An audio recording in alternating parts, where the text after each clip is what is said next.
Hello दोस्तों, कैसे हैं आप लोग। उम्मीद करता हूँ आप अच्छे ही होंगे। दोस्तों, आज है मेरी यात्रा का तीसरा दिन और आज हम जाएंगे हेमकुंड साहिब। पिछली वीडियो में हम बद्रीनाथ से माणा विलेज और फिर वहाँ से गोविंद घाट होते हुए पुलना विलेज गए थे और साथ ही हम पुलना विलेज से 10 किलोमीटर का ट्रैक करके घांगरिया तक पहुँचे थे।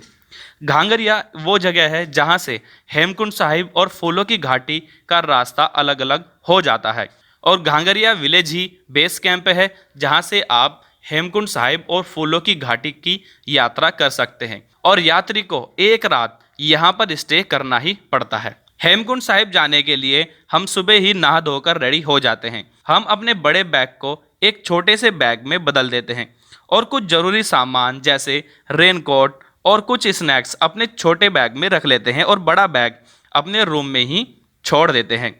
दोस्तों, सुबह सुबह हम रेडी हो चुके हैं, जा रहे हैं हेमकुंड साहिब और ये छोटा सा बैग हमने एक रेडी किया है जिसमें हमने कुछ ज़रूरी सामान रख रहे हैं जैसे रेनकोट, स्नैक्स वगैरह। और अब निकल रहे हैं हम हेमकुंड साहिब के लिए। सुबह के लगभग 7 बज रहे हैं। हेमकुंड साहिब काफ़ी हाइट पर है जहाँ पर सांस लेने में प्रॉब्लम और सर दर्द वगैरह हो सकता है, इसलिए अपने साथ पेन किलर और कपूर वगैरह जरूर रख लें। हेमकुंड साहिब ट्रैक लगभग 4.5 किलोमीटर का है। हम सुबह ही जल्दी इसलिए निकल जाते हैं क्योंकि हेमकुंड साहिब से 2 बजे के बाद सबको नीचे भेजा जाने लगता है और 2 बजे के बाद हेमकुंड साहिब गुरुद्वारे के कपाट बंद कर दिए जाते हैं। हम घांगरिया के एक मेडिकल स्टोर से पेन किलर और कुछ एनर्जी ड्रिंक लेते हैं और घांगरिया की खूबसूरत और छोटी छोटी गलियों से होकर अपना ट्रैक स्टार्ट कर देते हैं। अगर आप हेमकुंड साहिब आ रहे हैं तो आप यहाँ पर गुरुद्वारे में भी रुक सकते हैं, जहाँ पर हॉल में आप फ्री में रुक सकते हैं और यहाँ पर लंगर की सुविधा भी आपको मिल जाती है। आप चाहें तो गुरुद्वारे में रूम भी बुक कर सकते हैं। हमारा ट्रैक स्टार्ट होता है इस छोटे से ब्रिज से, जिसे क्रॉस करके हम अपना ट्रैक स्टार्ट करते हैं, जो काफ़ी हिल रहा था और जिसे क्रॉस करने में हमें डर भी लग रहा था। ट्रैक स्टार्ट करते ही हमें यहाँ एक बेहद ही खूबसूरत सा झरना दिखाई देता है।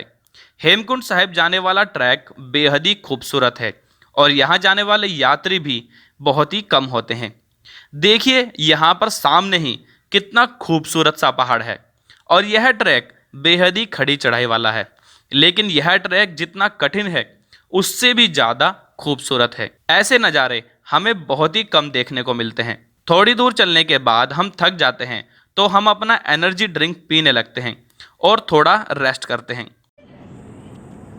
एनर्जी ड्रिंक पी रहे हैं हम रास्ते में, बहुत थकान हो गई है। ये ORS एनर्जी ड्रिंक के साथ।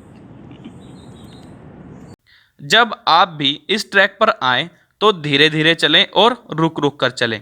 और अगर आपको सांस या फिर शुगर या फिर दमा जैसी बीमारी है तो आप पैदल यात्रा बिल्कुल ना करें। आप घोड़ा, खच्चर आदि बुक कर सकते हैं।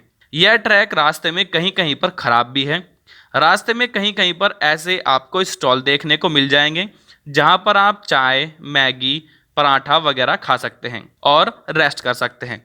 थोड़ी दूर चलने के बाद हमें रास्ते में ग्लेशियर दिखाई देता है जिसे हमें क्रॉस करके जाना है और हमारे चारों तरफ कोहरा ही कोहरा हो चुका था। और फिर हम ग्लेशियर को क्रॉस करते हैं, जो थोड़ा रिस्की भी है क्योंकि फिसलन वगैरह हो जाती है। ग्लेशियर क्रॉस करके 2 रास्ते अलग होते हैं, जिनमें एक सीढ़ियों वाला रास्ता है और दूसरा पैदल वाला रास्ता है। हम सीढ़ियों वाले रास्ते से हेमकुंड साहिब की ओर जाने लगते हैं। सीढ़ियों वाले रास्ते में हमें एक और वाटरफॉल देखने को मिलता है। ये सीढ़ियों वाला रास्ता बेहद ही कठिन है। सीढ़ियां क्रॉस करके हम पहुंचते हैं हेमकुंड साहिब। हेमकुंड साहिब में जहां चारों ओर फॉगी फॉग हो रखा था। फिर हम जाते हैं कुंड की ओर और यह कुंड 7 पहाड़ियों से घिरा हुआ है। यह कुंड इतना खूबसूरत है कि हम बयां नहीं कर सकते। आप इस वीडियो में भी देख सकते हैं। सामने ऊंचे ऊंचे बर्फ से ढके पहाड़ और नीचे ठंडा ठंडा कुंड। और कहते हैं कि इसी कुंड में सिखों के गुरु गोविंद सिंह जी ने स्नान किया था और पास में ही ध्यान किया था। यह कुंड बेहद ही खूबसूरत है और इस कुंड में स्नान करने के बाद ही लोग गुरुद्वारे में दर्शन करने जाते हैं।